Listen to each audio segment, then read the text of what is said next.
So, Khaled, thank you so much for taking the time today to be a part of our community and practice channel here on YouTube. On behalf of SETSI, we thank you so much for your leadership today. Thank you very much for having me. It's a pleasure, and I'm glad to have a conversation with you. Awesome. So, as always, we begin by acknowledging the original stewards of the various lands that we are on. We also acknowledge our ancestors. We acknowledge all those who toiled without compassion or compensation. We acknowledge all the elders and community stalwarts whose shoulders we stand on as we build, share, learn together for our collective liberation and sovereignty. So, if you can please do us the honors by introducing yourself to our listeners and viewers and tell us about your amazing work. Thank you very much, and thank you again for having me. My name is Khaled Sultan, and I work in the finance space, the conventional finance space, as opposed to impact financing or investments. And more specifically, I work within the area of ethical, socially responsible, Sharia compliant investing. And I've had the pleasure of having this role ever since around 2011 when I joined the current firm that I am with right now. Awesome. Awesome. We thank you so much for that. And can you articulate your personal mission and vision for us and what inspires Mm. you about the work you do? Yeah, very good question. And I think it emanates from a realization that our time here on Earth is very limited. I feel that. I feel that we've been blessed to get a ticket to be alive today. I think if you go through the probabilities of any one of us individually not being born, it's astronomical. And it would have to, like your mother and your father would have had to met at exactly the same time and conceive you at exactly the same time, and then their parents have to have met, and so on and so forth. That you've got one in a quadrillion billion chance of being born, and here we are, and we're born and we're alive, and we get a ticket on this beautiful spinning planet around the sun and limited in terms of our time. And that always sets me in the proper light to say, if I've been given this gift by our creator, the universe, God, whatever you choose to call him, if you've been given that honor, make sure that you play to your potential and that you honor that gift by doing the best that you can.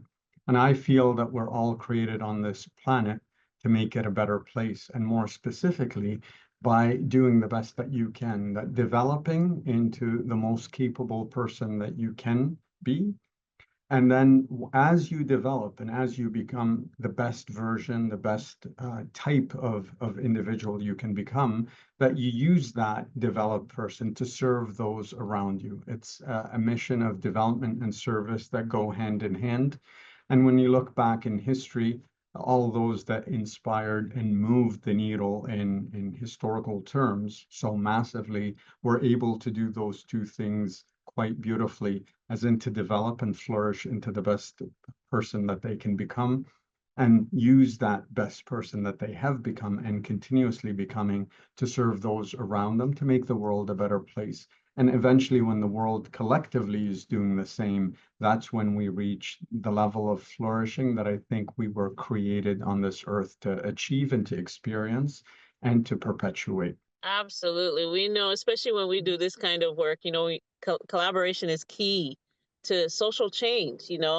We all can come together, we all have our ideas and thoughts, and we include, even this newer generation. They're so smart, they're so wise, and they want answers. We have to right wrongs of past, and doing this, one step at a time, we are doing it. So totally agree. And Totally. I would add, if you allow me, that we're all on um, a very unique mission, yet it's very similar to everybody else. So this concept of developing in service, I think any human can connect with and understand intellectually.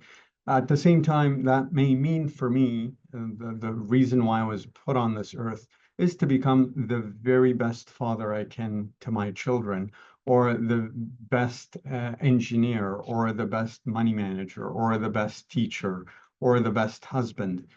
I don't think there is an expectation that we must achieve X and Y and Z. We set that for ourselves. But if once you know what that is, what your goal is, go after it and go hard and let nothing stop you. And if we're all able to do this, carry our own unique missions within the universal mission of development and service, really the world becomes a better place. It's a catchy term. It's something that we hear all the time, but it's almost impossible to say, here's how to do it, because there isn't one way to do it. There's billions and billions of ways of doing it based on the number of individuals on this beautiful earth. And ultimately, it comes down to our individual, infinitesimal way of doing it, which is to do the best I can at the very moment that I have right now. You want to become the best business person out there? That's wonderful. How do you achieve that?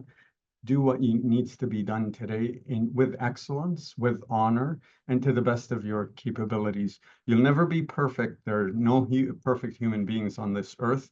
I'm sorry, you're not going to be the first one. I'm not going to be the first one. It's not about perfection. It's about doing the best you can, recognizing that we are all full of fears and worries and hopes and dreams and pains. And that's what makes us human. And what makes us human is what's going to make us inspired to change this world by doing the work that needs to be done right this moment. So consider, and I'll stop with this, but consider yourself at this moment, listening to this video or me giving this interview. There are many different ways I could do that. There's an excellent way of me doing it and perhaps a less so excellent way. As long as I'm punching at this level or acting at this level as opposed to my full potential, that's when pain and regret and anxiety exists. But if I'm always trying to do the best that I can, there's no room for these things to exist because you walk around always feeling happy, not because you're constantly succeeding or hitting a home run, but because you're doing the best that you can. Absolutely. Well said, for sure. Thank you for that.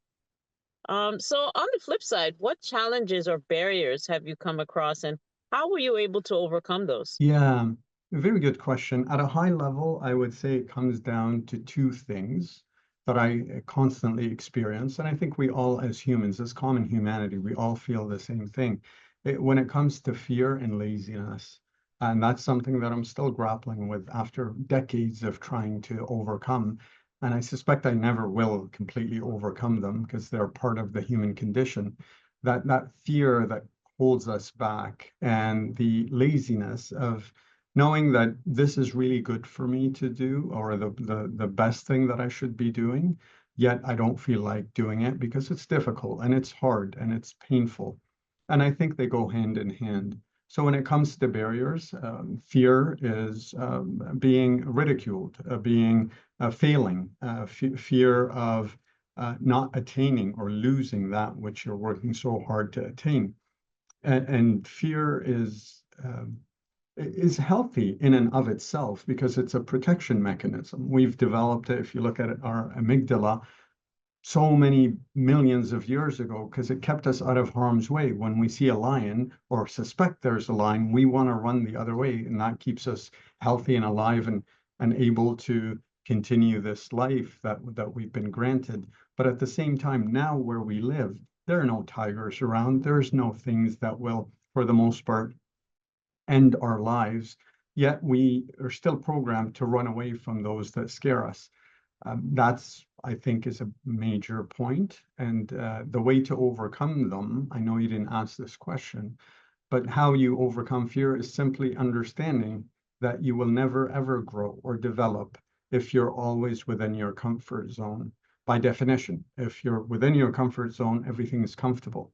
And no growth happens when you're doing exactly what you've been doing forever. It's only when you step outside of that comfort zone that it becomes uncomfortable by definition, but that's where the magic happens, where the growth and the flourishing and the development takes place.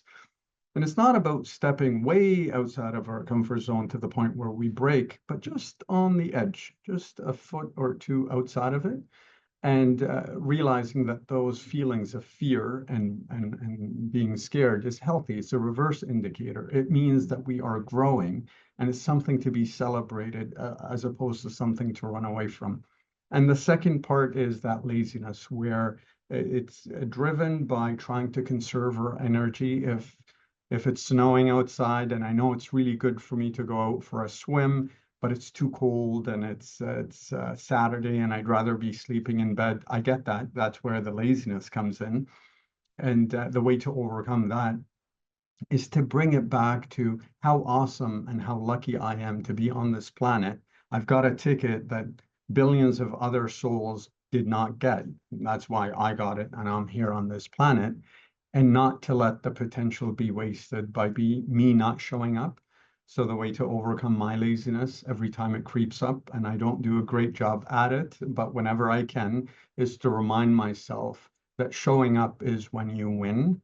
And it doesn't matter how the performance it goes. It doesn't matter whether you actually swim your entire 2 kilometers in the pool or you just dip your foot in and come out. Showing up is when you win. And I realize that the more I show up, the more we end up winning collectively. Perfect. Wow. This is so great. Thank you so much. Words of wisdom. Thank you so much for that.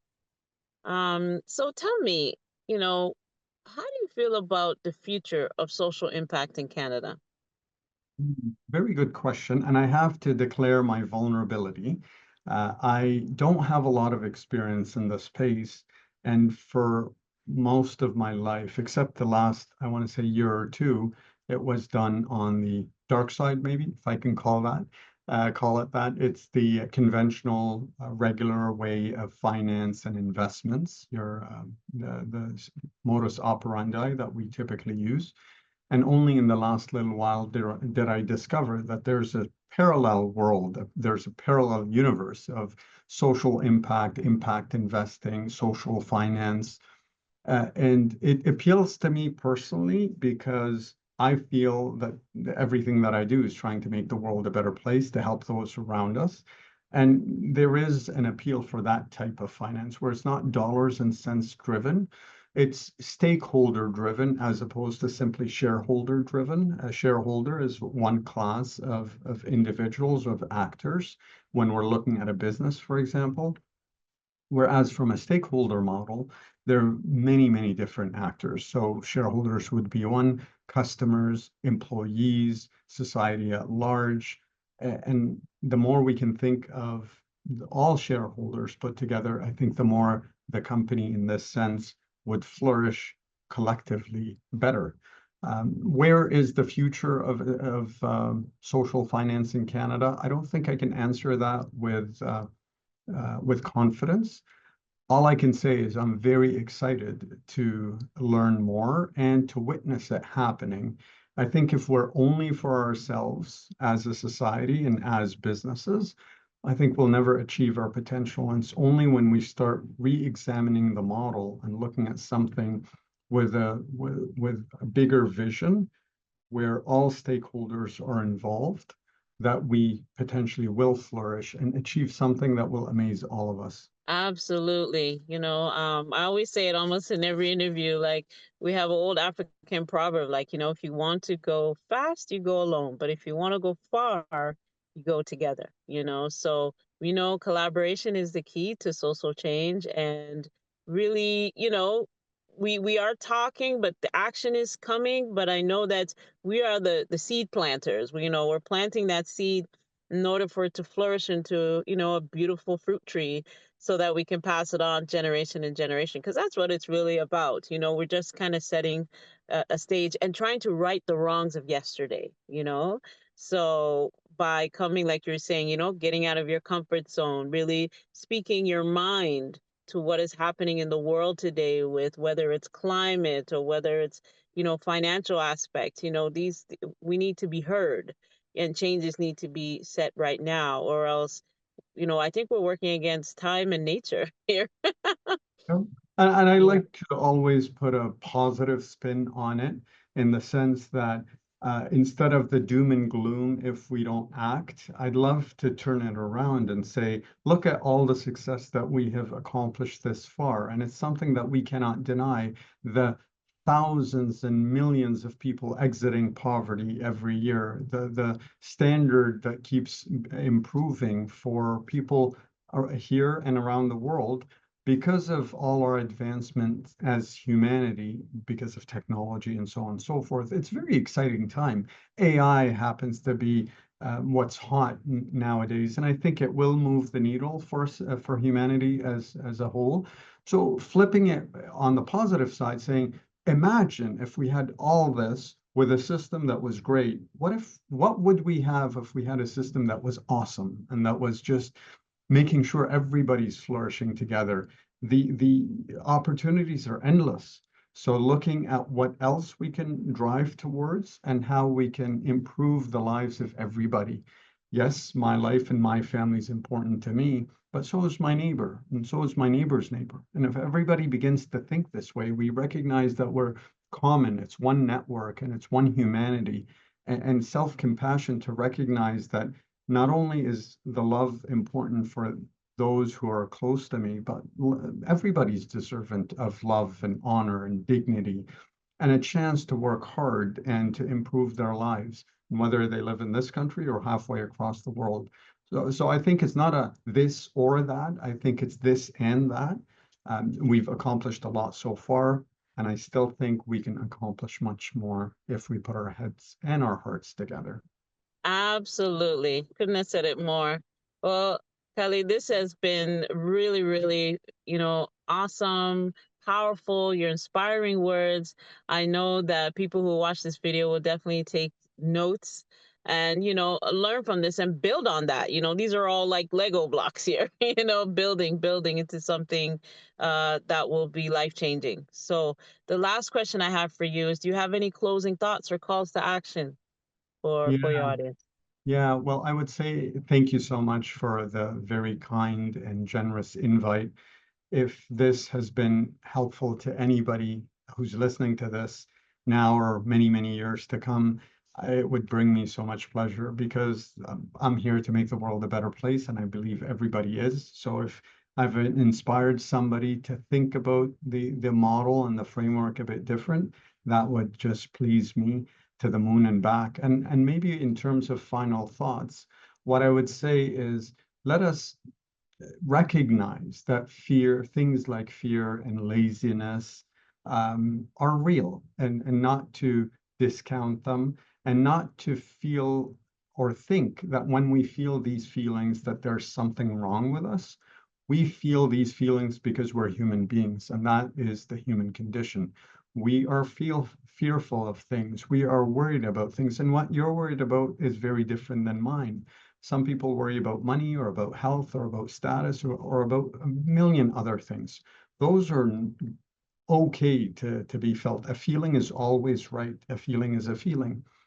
Where it could be crippling is if we let the feeling drive the bus, as opposed to getting that best self in us, that inner version of us that we all know is sitting there and wants to behave excellent. If that does not come out and start driving the bus, that's, I think, when we have a problem. So to separate how I may be feeling today from what I'm doing today. And I think the most successful people, and certainly one that I'd like to become myself, is one who does the work that needs to get done, whether I feel like it or not. Feelings are fine, but what needs to get done, being truthful, being honest, being fair, being equitable, being hardworking, that is what needs to happen. And if we all do that, I think it's just so exciting and curious to what the world can be like. And I think we'd solve a lot of the issues that we're seeing right now in our lifetime. It's not far-fetched that we do that if we just change the way we think about our lives, the potential we've been given, that gift that is so sacred, and our view about working with those around us. So I hope this was helpful. Thank you again for having me, and it was a Yes. pleasure to participate. Oh, we appreciate you and your wise and kind, powerful words. We thank you so much. We'll definitely take it. And it's not the end. Like I said, collaboration is key. So this won't be the last. We'll be doing some good collaboration work together. And yeah, just doing what we know how to do and how to spread the message. So on behalf of Setsi, we thank you once again for taking the time and your awesome leadership. Thank you very much, Matt. Have a You're great day. welcome. You too. So We will close the way that we began by acknowledging the original stewards of the various lands that we are on. We also acknowledge our ancestors. We acknowledge all those who toiled without compassion or compensation. We acknowledge all the elders and community stalwarts whose shoulders we stand on as we build, share, learn together for our collective liberation and sovereignty. So we will be in touch, Khalid. Thank you so much once again. Take care. Have a great All day. right, Thank take you very care. much for having me. You, oh, of course. You too. Have a Bye-bye. good one. Bye. Bye.